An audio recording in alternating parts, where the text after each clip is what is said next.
Welcome to the 15th edition of the Jaipur Literature Festival protected by Dettol, Banega Swasth India at the Jan Mikulski Foundation, Baithak. We are delighted to introduce Bilingualities in many tongues. The session is presented by ABP Live. India is a multilingual nation existing in a constant and ongoing state of translation. Four writers who express themselves with proficiency in more than one language in their literary pursuits speak of how they negotiate the distances between their mother tongues and their learned languages, and how they communicate their creativity in both. In a session of reading and conversation, our speakers speak of their discipline, writing process, and the linguistic and literary worlds they carry within.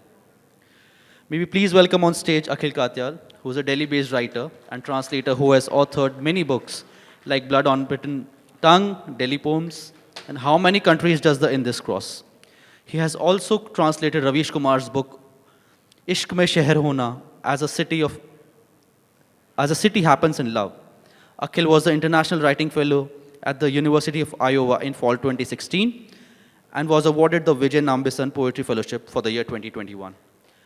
Next we have Kunal Basu, who is author of several critically acclaimed novels, including The Miniaturist and Calcutta, and a collection of stories titled The Japanese Wife.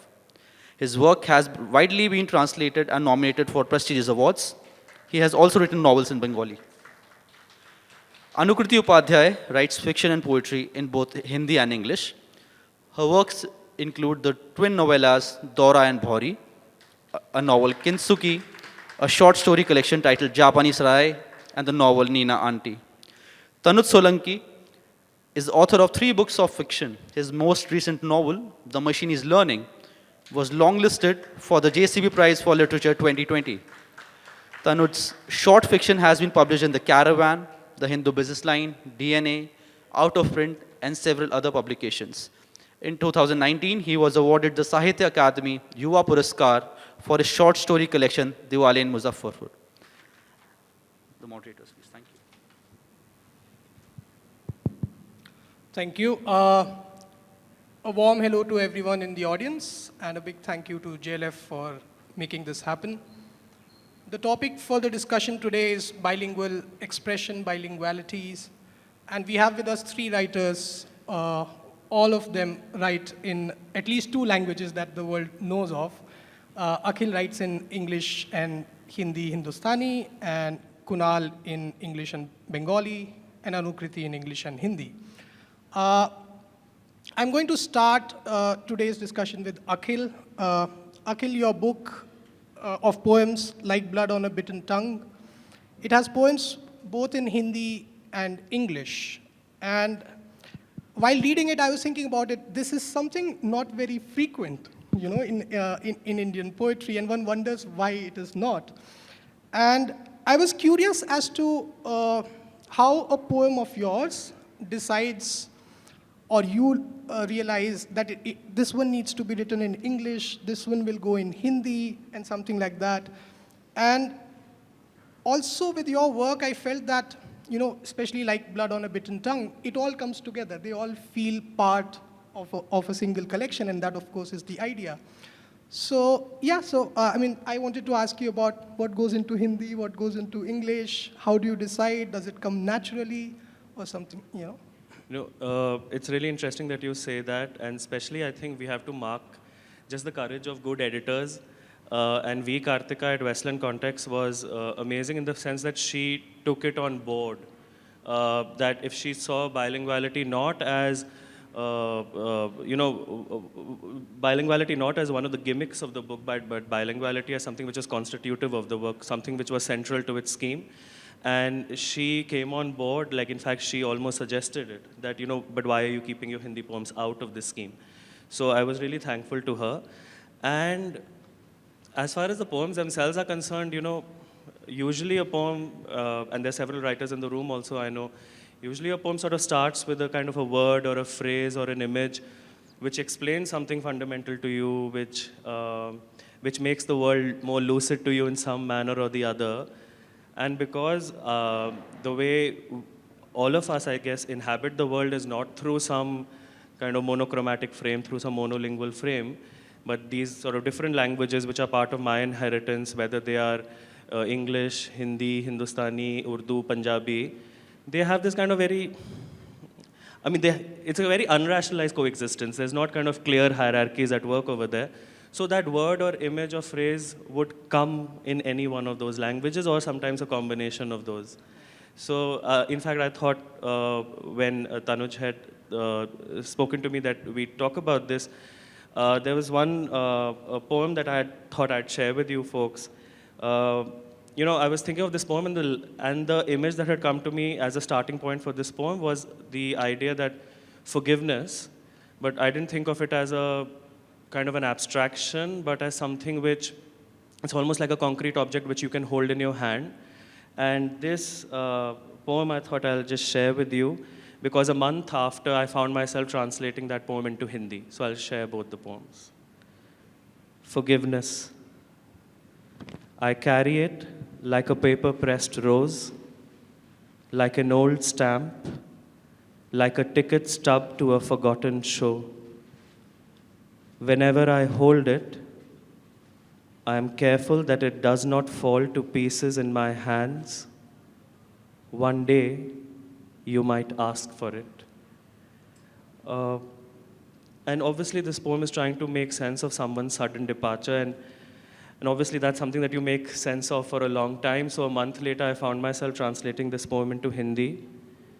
Maafi. मैं लिए फिरता हूँ किसी किताब में दबे पत्ते की तरह, किसी पुरानी स्टैम्प की तरह, किसी सिनेमा टिकट की तरह जिसका शो अब याद भी नहीं. जब भी उसे हाथों में लेता हूँ, ध्यान देता हूँ कि उंगलियों में कहीं बिखर सी ना जाए. एक दिन कहीं तुम मांग ना लो.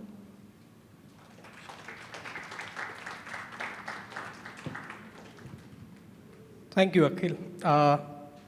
Coming to you, Kunal, you've been an English writer for a long time, and if one talks about your fiction in Bengali, I think the first novel was published in 2016, right? So one can call it relatively late in your writing journey.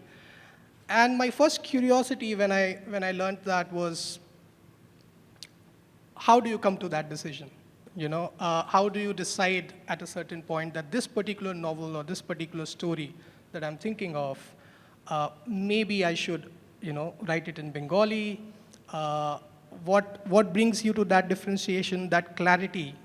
And I must add that I think after you started, in a very short span, there were four novels. So just tell us about, how did this shift come? It's not that you have stopped writing in English. Your most recent work, In an Ideal World, is in English. So how does this bilingual expression work for you, and what prompted the shift to Bengali, if I may call it that? Thank you. I don't think my bilingualism is my credit, really. It is the gift of India. I grew up in a specific time in Bengal when two literary streams flowed within us, English and Bengali. And we did not need to seek permission to jump from one to the other. Okay? To my left was Tolstoy, to my right was Tagore. Okay?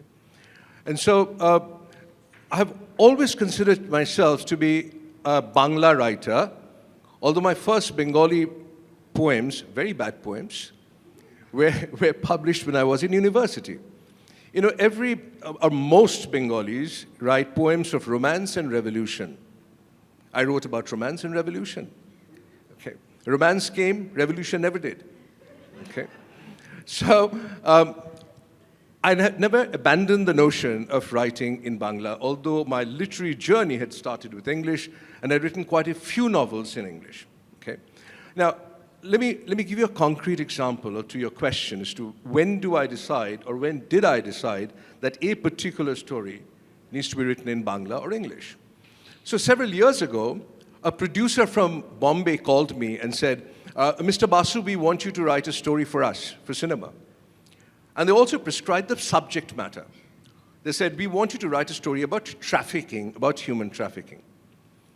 And I said, no, I don't write stories to order. So you're calling the wrong person. Okay? After a few days, the thought struck me is, let's not be foolish about this. Because we all know about trafficking, human trafficking. We all are anguished by human trafficking when we read reports in the newspapers. But maybe if I engaged with this project, I will learn more about it. And the selfish motive of the writer played, maybe I'll find a story there.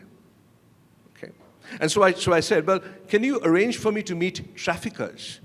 Can you arrange for me to meet victims of trafficking who have been rescued? And they said, yes. So I still remember, Tanuj, on one fine morning, we drove down from Kolkata to the Sundarbans. And they took me to this small hut in a decrepit village where rescued victims of trafficking had assembled for me to ask them questions.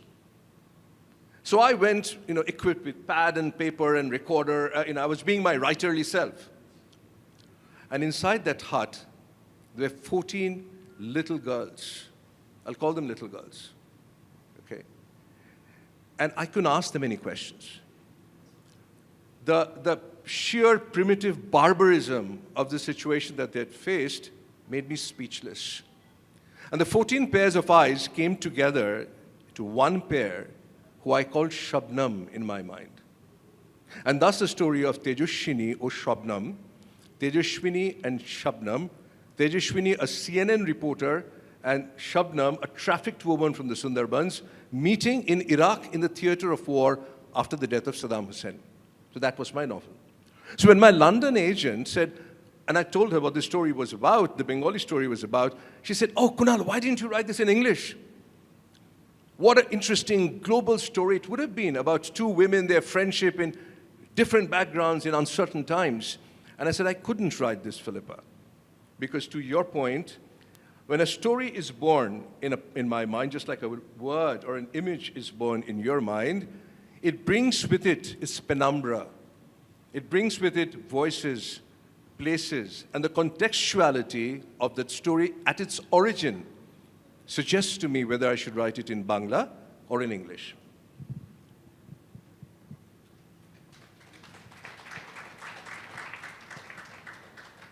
Thank you, Kunal.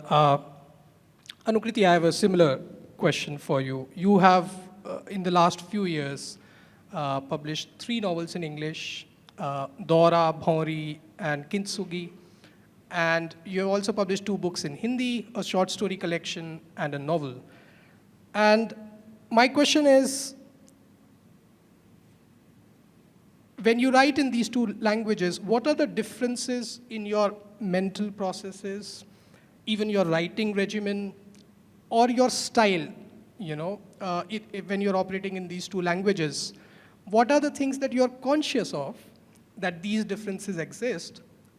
And what are the things that you have discovered? Maybe readers have told you, come up to you saying, आपका हिंदी का काम हमें ऐसा है, ऐसा लगा, आप हिंदी में ऐसा करते हैं, and in English you do something like that. I'm sure some readers have read both your work in both languages and have come up to you. So I was curious about 2 things, therefore. What are the differences for you between the 2 languages as a creator? And what have you learned in the process of creating in these 2 languages? Thank you, Tanuj. This is a very thoughtful question. I expected nothing less from a very fine writer and thoughtful reader like you. So it goes without saying, the 2 languages have very different textures and feel. And I feel it in my diaphragm, in my sound box. Now I'm speaking in English. I can feel my voice in my throat.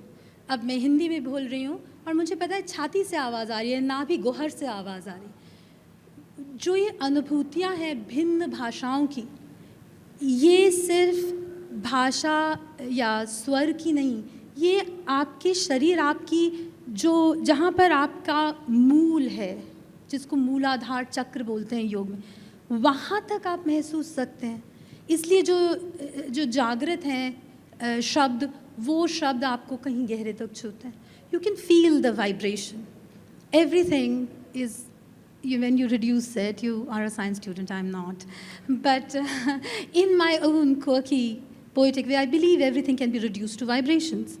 And language is the ultimate vibration. It conveys meaning, it conveys everything else along with it. So Hindi is my mother tongue, and English is my acquired mother, a mother I chose to adopt, or a mother that was, I hate to use this word because it sounds so forced, but it was forced. So a mother who's been foisted upon me and on many of us through our colonial traditions and where we find ourselves in the history of our nation. So I learned English the same way I guess most of us did, through school, and I read I read across languages from a very, very early age. However, I did not start speaking English on a regular basis till I joined the professional course.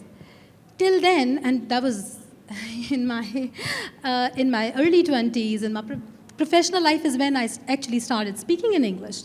Till then, I always spoke in Hindi. And therefore, I wrote in Hindi. I wrote mainly poetry, and all my poetry was in Hindi.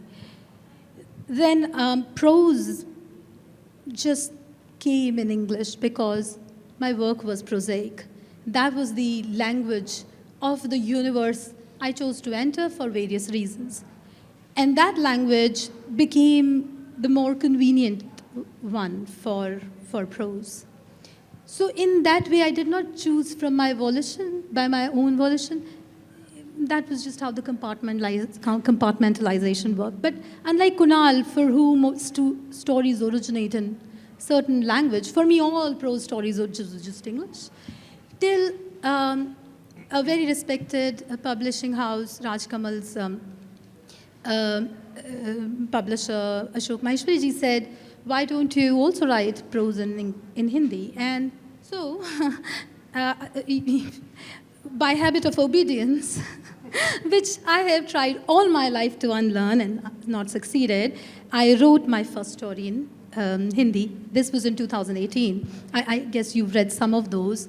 I wrote 2 stories, and another publisher, a very respected publisher, Meera Johri ji of Rajpal, read them and wrote to me saying, we want to bring out a collection. I had written 2 stories in Hindi. Those were my sole prose work in Hindi. I was deeply touched that somebody felt I could do a collection. And that's how I arrived to Hindi prose. And I'm deeply grateful that I did, that people pointed me to it, because the language means in many ways more to me than English does. I'm not denying that my English works, as you know, have been read more. Kintsugi won a Best Fiction Award. People read them more and they come to me saying how it has touched them. My Hindi works, unfortunately, have not been read more. But that language means the world that I inhabit in my head. In fact, I will steal a leaf from Akhil's book and read a very short, just like 6 lines, of what the language means to me, which I only discovered now. After all these years, this is what Hindi means to me. This is to my language. मेरी गुदड़ी की लाल, मेरी मिट्टी का ढेल, मेरी लकड़ी, नून, तेल, मेरा घर, छप्पर, छावनी, सिरहाना, पैताना, पोतड़े, चुनरी, कफन, मेरी दुखती रग, मेरी भाषा. मैं तुम्हारी सौंधी सांवली छाह में बैठ लोहे के चने चावना चाहती हूँ. तुम्हें अपनी कंटीली कमज़ोर बाहों में भरकर झकझोर देना चाहती हूँ. मेरी भाषा, मैं तुम्हें जागना चाहती हूँ. I want to awaken in my own language. Does that answer your question? Thank you, Anukriti. Yeah, it does wonderfully. Coming to you, Akhil. You've translated Ravish Kumar's very popular Ishq Mein Sheher Hona. You're a translator. And you have also translated poems by Agha Shahid Ali and Elizabeth Bishop, and I'm sure others as well. So I was curious about how this, and you read a translation, in response to my first question of your own work, right?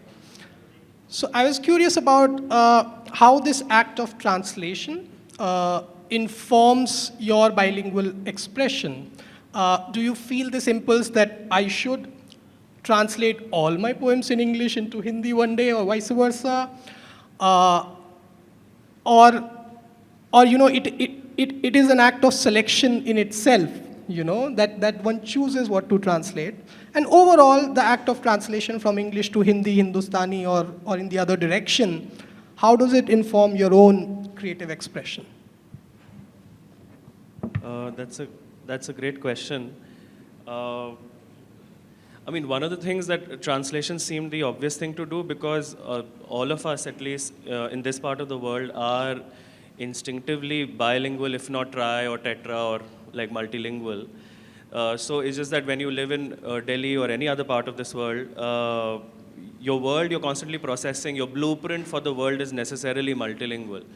So there are writers who I admire and who I was like standing and like fangirling over, and translation was a way to sort of pay tribute, but also like become a footnote in their life somewhere. So translation started from that impulse. But the thing about translation is, translation, I mean, yesterday also in several other panels this came up, that translation is obviously a very close form of reading. Like you have to come to terms with the conventions, the canons, all the meaning-making capacities of any language. The shape of words, and their contextual location. So it just makes you into a very kind of keen reader. And also when you do your own original compositions, having gone through that process of translation, your words are also hopefully more sharpened and chiseled for that reason. So translation in that sense, I mean, whether it's sort of translating kind of macabre, kind of black humor of Dorothy Parker, or this kind of excessive ache and longing in Aga Shahid Ali's stationery, or just kind of images in Langston Hughes's Harlem, is a process which sharpens your own language. So I thought, again, maybe I could read a poem which I think all of you would know. It's a poem by Langston Hughes called Harlem. It's a poem which, the only where it grounds you is in the title, because the rest, what follows, is just one image in a kind of synaptic relation with another image. So I'll read out the Hindi translation and then his original. Harlem, Langston Hughes. एक अधूरे सपने का क्या होता है? एक अधूरे सपने का क्या होता है? क्या वो सूख जाता है धूप में किशमिश की तरह, या किसी खुले घाव की तरह पस से भरा पकता है? क्या वो सड़े हुए मांस सा बदबदाता है, या पपड़ी बन जाता है पुरानी चाशनी की तरह? शायद चुपचाप किसी भारी बोझ की तरह वो लटकता है, या बम सा फटता है. Harlem, Langston Hughes. What happens to a dream deferred? Does it dry up like a raisin in the sun, or fester like a sore and then run? Does it stink like rotten meat, or crust and sugar over like a syrupy sweet? Maybe it just sags like a heavy load, or does it explode? This is Langston Hughes. Thank you, Akhil. I recently read a series of novels by Chester Himes. It's called the Harlem Cycle. So if you're interested in more Harlem, I think you could go to fiction as well and see if you can translate that. I'm actually coming to Kunal and Anukriti for the next question. India is a multilingual country, of course, but books tend to be created and books tend to remain in one language, and especially for myself as well as a writer in English, writing or setting a story in a multilingual reality, but writing it in one language involves an act of translation, right? There is this implicit translation. For example, some of your characters actually are doing their business in Hindi or in any other Indian language, but since you're writing the book in English, you have to translate their words. When I do that, my tendency is to try to hide the translation in the sense that let the reader not become very explicitly aware of the fact that there is a translation. So I wanted to come to you, Kunal, and this is the same question to both Kunal and Anukriti. This implicit translation, that especially in Indian writing in English, and I'm sure in other languages as well, because the realities that we depict in our fictions operate in multiple languages, while our fictions come out in a single one. And unlike Akhil's book of poems, which would have 3 poems in English, then 2 in Hindi, I think in fiction you don't see literal bilingualism inside the works. So how do you tackle that problem? And I'm very consciously calling it a problem, Kunal. So. I've written novels that are not set in India. I've written Victorian novels where all the characters speak in English. I've written novels that are set in Lisbon, in Portugal, or in China. Quite a few novels set in China where they don't speak in English, nor do they speak any Indian languages. But let me answer that question by giving an example. So in 2002, I was writing this novel called The Miniaturist. It's a novel which is set in the court of Emperor Akbar. It's a story of a young artist, a delinquent artist. And in his delinquency, he paints a portfolio of work which is considered to be blasphemous. And he's thrown out of Akbar's Hindustan. And he goes traveling northwestward through and ultimately ends his journey in eastern Turkey. When I was writing this novel, I had this chat in Bangalore with my very good friend Ramchandra Guha. So Ram said, Kunal, how are you going to write dialogue for these Mughals? Because these Mughals didn't speak Urdu, they spoke in Chuktai Turk. Okay, I don't know any Chuktai Turk. I don't know the incantations of that language. Okay, and to your point, my response was, when I write fiction which is quite global, which is not only located in India but in many different parts of the world, I don't see it as a problem. I see it as the excitement of finding the essential dialogue. See, a father, when he's angry with his son for not studying, would say, you spend all your time flying kites. When will you study? Okay? Now, in this 15th century, a Mughal artist will admonish his son by saying, you only fly kites. When are you going to paint? Okay?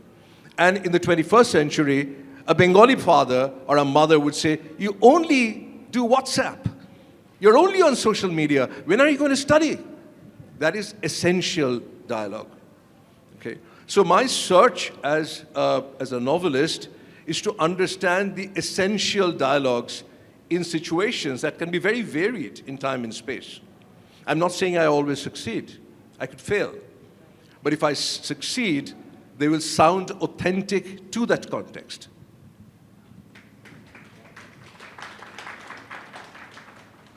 Thank you, Kunal. The same question to you, Anukriti, but just a slight addition there. Because I know from your work, the collection of stories in Hindi, Japani Sarai, it has a story where a woman and a Japanese man are interacting or having a conversation in a bar in Tokyo. That story is in Hindi. And one presumes that, the conversation is in English, but again, there is an implicit translation, you present it in Hindi. Likewise, in your novels Dora and Bhauri, and even in Kintsugi, one imagines that some of the action is originally happening in some other language brought to English. So how do you tackle this implicit translation in your works? So, like Kunal, Kintsugi's world spans geographies. Jaipur, Japan, Borneo, Singapore, travels all over the world. To write for those characters, some of them not Indian, it was interesting because I have a great love for Japan. And the Japanese characters were really organic.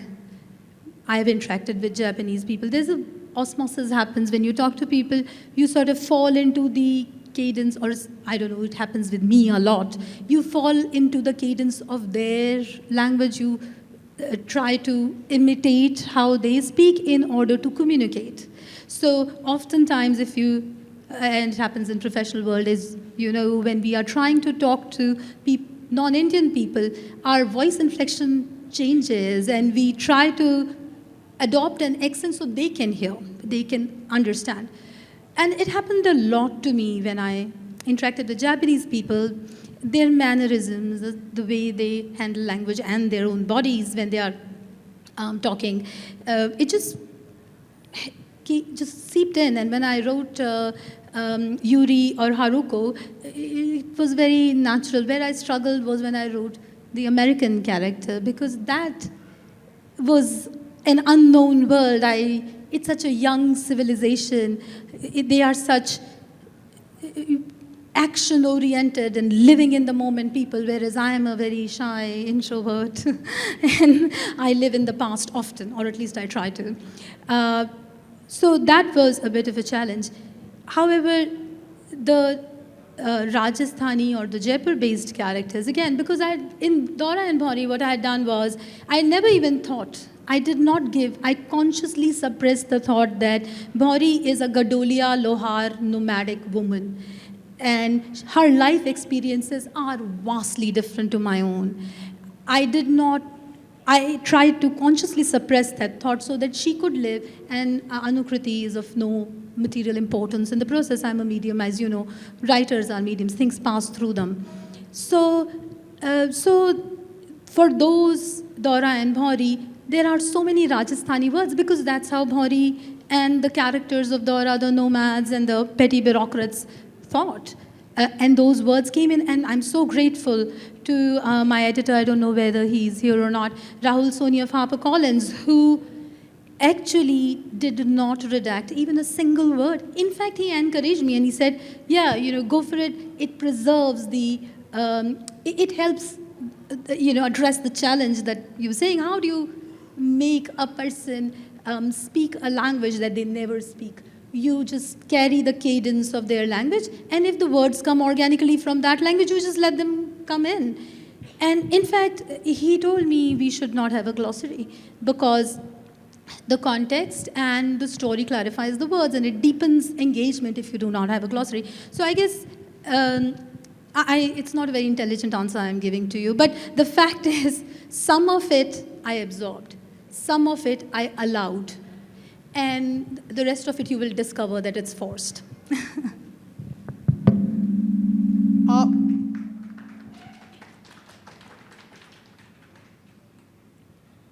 So one other curiosity I've had is that, and this is again a question to all three of you, are there modes in which you are operating in one language and then you have to shift to the other? Like, for example, are there physical or temporal distinctions that you have to make? अगले 3 महीने मैं हिंदी में काम कर रहा हूँ, उसके बाद मैं 6 महीने I'll work in English. Does it happen like that?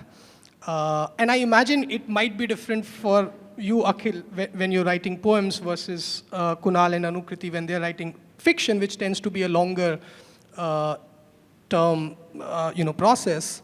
So starting with you, Akhil, how does it, operate? How does it shift for you? So it's easier in poetry in the sense that because it's certainly a shorter form than even short fiction or certainly long fiction, that those leaps and somersaults sort of between languages is more possible. But I went to one of these kind of crazy colonial schools, of which I know some folks are sitting in the audience as well, in Lucknow. And it was one of those schools where you were caned for not speaking in English and made to stand in the corner facing the wall. And meanwhile, we were getting a kind of a subliminal training in the hierarchy of languages that's in our house, where my parents would speak to each other in Punjabi, but with us, they would either speak in Hindi, and which is peppered with like English words. So they would say, botal nahi bolo, bottle bolo, chawal nahi bolo, rice bolo. And so almost as if the initial training was in this kind of, the fact that we had a stuttering grasp of Hindi was a matter of pride, not of shame. And it was only in kind of once I joined college, Delhi University, that I had to unlearn all that business at some point. And during my PhD, when I was reading like Ismat Chughtai or Nirala or Amarkant or Kamleshwar, like there was a way in which you return to several languages which you already had. which you sort of, your school had sort of forced you to forget. But I found that because of that gap, I found that, kind of a more playful, satirical or humorous mode or register is there when you are writing in Hindi, at least in the initial phases of my work. And something which was more emotionally resonant or demanding, conceptually more rigorous, something like I was trying out in English. But that's because the school had created, instead of a fullness of learning, that it created a gap in learning. So that's something that I find myself thinking about. So, when I'm writing in Hindi, like I'm writing more in the spoken idiom, because even as they were like training us in English, and my school had no business doing that. It was founded by a French soldier who defected from the French army when the French started losing and the British started winning. So, even as we were trained into English, my father was taking me to like Hasya Kavi Sammelans in Lucknow, and there was obviously the cinema of the 90s, which was like this ever-present thing. So when I wrote in Hindi, I saw that like more spoken idiom, like the voice of like brokers and the voice of the Hasya Sammelan Kavis, and the voice of my local barber, or the voice of conversation with an old partner. Like it's the spoken idiom which works there, and whereas in the English it's a kind of a voice of very tortured interiority at work. So that seems to be the division of labor. It's very strange, but that seems to be the division of labor, but that had crept in the early phases. Now it's blurring a bit as you return to Hindi in a more sturdy manner. And for you, Kunal, do you shift between modes? When you're working in Bengali, do you have to take away the English books from your desk and, surround yourself with that? We are running out of time, so I'm going to be very brief. Okay? There is no physical separation. All my 4 Bengali novels were written in my Oxford study, and my most recent English novel was written in my Kolkata study. Okay? So there is no obvious separation, but the separation happens in a different way. When I prepare for a novel, I try to identify the novel with certain kinds of music or with certain kinds of food, okay, and things like that. So I'll just give you one hilarious example and I'll pass on. Is when I was writing The Miniaturist, the novel that I spoke about, my biggest problem was, how do I physically go back to the 15th century? The Mughal harems, no man was allowed to go in. How can I make that imaginative leap and understand what happens inside a Mughal harem? Okay? So there were a lot of bridges for me to cross, but there was one bridge which was easier to cross, which is Mughlai Khana. Okay? So for 1 year, when I was researching and writing this novel, we laid out food on the carpet. We listened to Nusrat Fateh Ali Khan, okay, and we ate a lot of Mughlai food. And the real problem was I put on weight, a weight that I'm ever since then trying to lose. Thank you. I'll also answer quickly.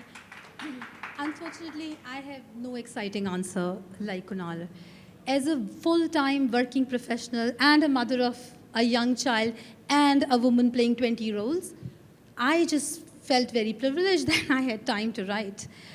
For me, both languages, whichever language was at the moment at the forefront, it was the one getting written. Longer works, yes, I tended to stick to, so short stories I wrote in either language fluidly. Longer works, I stuck to one language. However, poetry always intervened. I translated my own poetry just to stimulate my own sort of creative nerves, but that's about it. We can open to audience questions if the audience has, please. I think there are a lot of hands. Namaskar panel, I am Malvika. My question is to Kunal sir. Sir, I'm a big fan and I just wanted to ask what was the idea behind writing your story, The Japanese Wife? Oh, we have to go to the author's lounge then. Because Okay. then I can tell you in a lot of detail. Brief I'd love answer, to. because I know there are other people. I'd love to. Thank you. Brief answer. So I encountered a gentleman, a school teacher, in the Sundarbans many, many years ago when I was committed to the cause of the revolution. I was not committed to the cause of literature. And a friend pointed out this gentleman and said, "See that guy? He was our school teacher. He has a Japanese wife." Now, in big Indian cities, you would expect people to have foreign spouses, but not in the Sundarbans, And that too Japanese. But to my great good fortune, I did not ask any follow-up questions. How did they meet? You know, do they speak Japanese? And such is the strangeness of the human mind that 30 years later, on a night of snowstorm in Montreal, where I then lived, I sat at my desk and wrote The Japanese Wife. My name is Srinivas Deshpande. I'm from Karnataka. Kuempu, you have heard about Kuempu from Karnataka. He's a very Rashtrakavi. When he started writing in his poems in English, his professor was suggested at that time, please write in your mother tongue, because as rightly Anukriti has rightly pointed out, we think in our language, we feel in our language, and we exhibit in our language. He suggested that accordingly, Anantmurti, Karnad, and even for that matter, Tejasvi, those Lankesh, they all started, earlier they started in writing in English. They switched out to Kannada. The Kannada has benefited much by them. Definitely you can translate it into another language. Writing in two languages, it is batting with left hand as well as right hand. How you people manage that?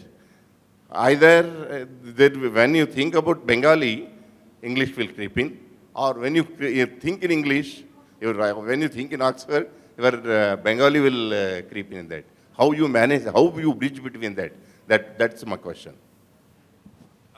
Sorry, I think the gentleman to my right and the lady to my left would probably be better suited. I can provide you an answer with that, but maybe we can postpone that till after the session. So if we do. I'm looking at 0000.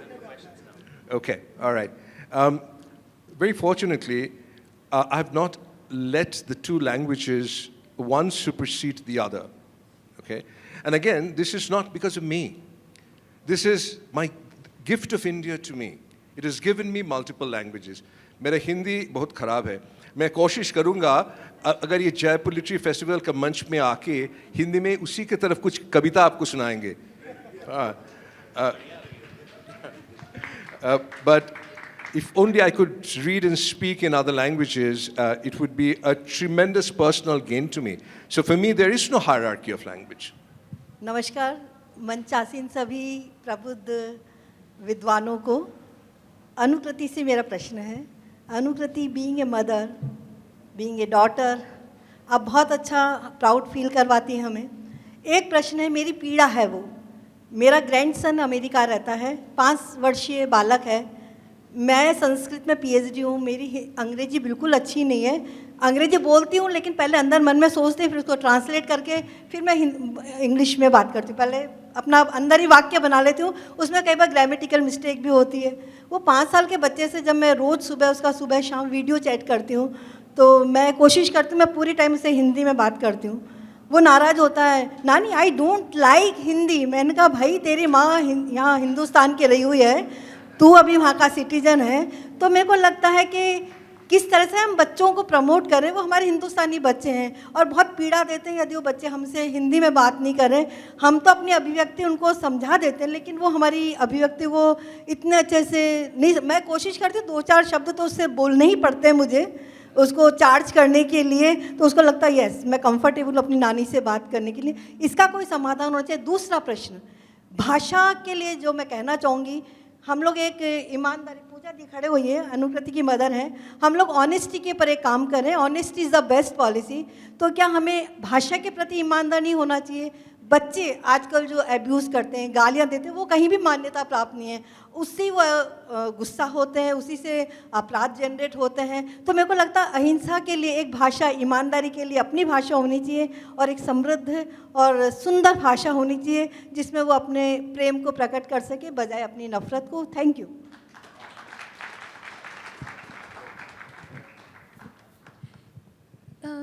बच्चों को कैसे भाषा सिखाई जाए, ये एक दुनिया भर का प्रश्न है. हमारी भाषा जीवित तभी रहेगी जब हम वो आने वाली पीढ़ियों तक पहुंचा दें. ये संघर्ष आप करती रहें, मैं करती रहूं, यहाँ जितने भी लोग बैठे हैं, और सिर्फ हिंदी के लिए नहीं है, हर भाषा के लिए. भाषाओं की श्रेणियाँ नहीं हैं, जैसे अखिल कह रहे थे, हायरार्कीज़ नहीं हैं, हमने बना दी हैं।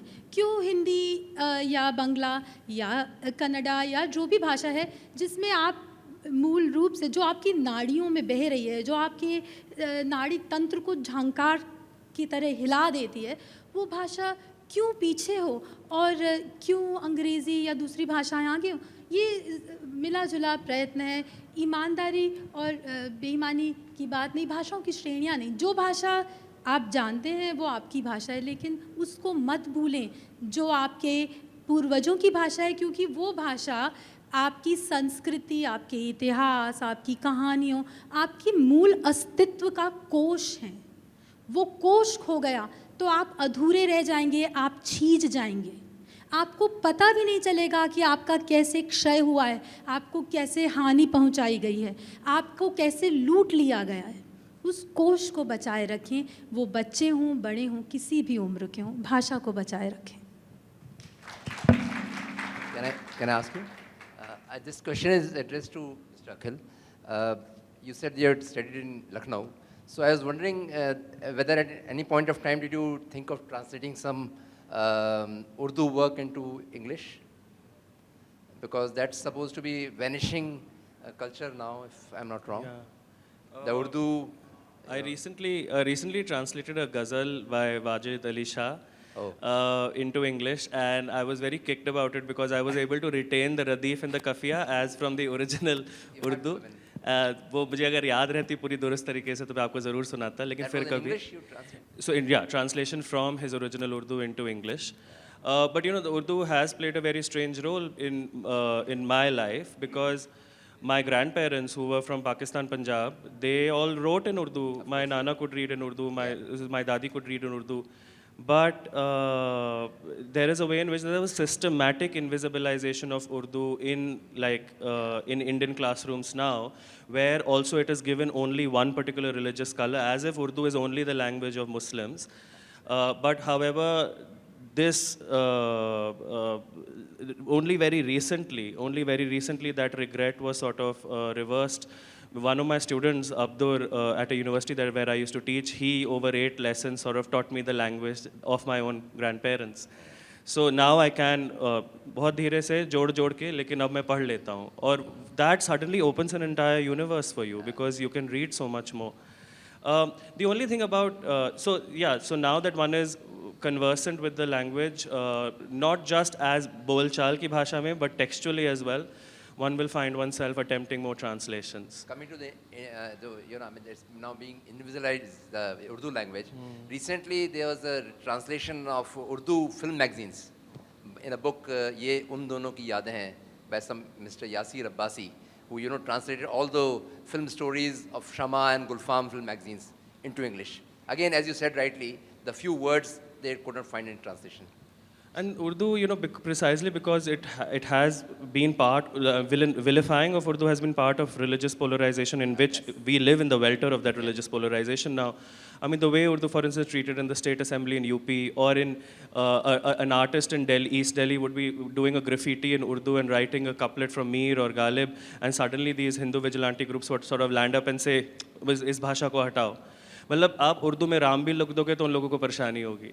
तो इसलिए the fact that communal polarization is happening to languages is deeply disturbing. Just one thing I wanted to add about English is कि एक तरह से तो हाँ सारी भाषाएं समान हैं. There's nothing imminent in any language which determines its sort of expressive capabilities. But one thing, I mean, there is a kind of a very sturdy Ambedkarite tradition which says that there is a way in which English has been deeply significant to the subcontinent because it was a language which was not steeped into caste. तो ये महाजन या कत्याल या उपाध्याय या शर्मा या सब नामों में जात है, लेकिन एक टॉमस में जात शायद नहीं है. तो वो अम्बेडकराइट ट्रेडिशन है जो बड़ा स्ट्रॉन्ग ट्रेडिशन है, which actually systematically prefers English over other languages because it was both social mobility for folks who had been systematically oppressed in the subcontinent, and English was a kind of both aspiration and finally a step out of this caste mores. Which is why you find Ambedkar's work, like some of the most resonant work, is very much in English, and it travels both in English and in several other languages. So वो तो एक अंग्रेजी का वो महत्व है सब continent में जो बहुत ज़रूरी चीज़ है. We can perhaps squeeze one last Hi. question. Do Sorry. we have time? Yes, yes. Can I? Yeah. Hi, guys. My name is Jafar. Great session. So something similar has been asked, but this is about emotions. So I speak many languages, and when I switch, I find it really frustrating that I can't really invoke a particular emotion. So when you write, do you feel frustrated sometime that, I really do not have that word for this emotion in this language? And do you feel that, and what do you do that to sort of compensate for that? Yeah, well, I'm the right person to answer this question because I feel frustrated many times. What I do is I try to use, local words have no translation. A lot of words actually have no translation. Yesterday I was talking to Karuna Izara Parekh and I said, you have got a personality that I can only describe as Madhur. There is no translation for Madhur. It's not sweet, it's not rhythmic, it's not, what is it? Madhur. Madhur is, it is what it is. So yes, it challenges you, it pushes your boundaries, makes you more alive. That frustration is good frustration. I think one last question from the... Yeah. Thank you so much. Am I audible? So I am working as a librarian. I'm trying to bring back reading as a passion in children because, like you mentioned, WhatsApp करते हैं, kite नहीं उड़ा रहे हैं, portraits नहीं बना रहे हैं, कुछ नहीं. That is a very big problem. So we have writers and readers, हमारी generation, हमारी age के हैं, but the young generation is not reading enough. So you as a bilingual writers and readers, what worked for you when you were young? Which got you into reading, and what would you suggest me or recommend me as a librarian that do you think I should have more focus to get children into reading into language, the regional language, or the English, which is the global language? I hope I got it clear, the question. So where should be the focus? I'm so sorry. So where should be the focus? Should I focus more on the regional content to get the children into the reading habit and passion more? Or should I work towards the global English language to get them into reading more? I personally don't think that external categorizations work. I think we authors have a role to play. If we write absolutely exciting stuff that you cannot put down, then you will read and the students and the kids will read too. It is not enough to berate people and say, oh, you're doing social media, you're not reading. The famous lines of V.S. Naipaul in the beginning of A Bend in the River, the world is the way it is. Okay? And if you want to change the world the way it is, then it's up to us authors to write stuff which are unputdownable, which are fascinating. So you don't have to make it a rule that 15 minutes in this session you must read regional stuff, or you must read, and only then you're allowed to play with your phone. So complex question, and I don't think we can provide a simple answer to it. But what I'm taking away as an author is saying, it is up to me to sway your mind. Okay. Can I just add one sentence to it? As a mother of a child who now reads voraciously across languages and reads more than me, what really helped was to just have as many books as possible within easy reach. Do not force them. As Kunal was saying, if it interests them, they will pick it up. However, availability is a must. So your responsibility as a librarian is great. Make all good, interesting content available. It's not important for children whether they read good literature or bad literature. Those are judgments for other people. For children, what interests them? It's just, first step is the reading habit. Just get as many interesting books as you can and talk about books. Make them excited. You make book clubs, make them feel important if they read books. Give them prizes. That's what I did with my little one, manipulated him. I got into trouble with a journalist once, and who once said, well, what can you authors do? I said, we can do a lot. We can increase the sex appeal of literature.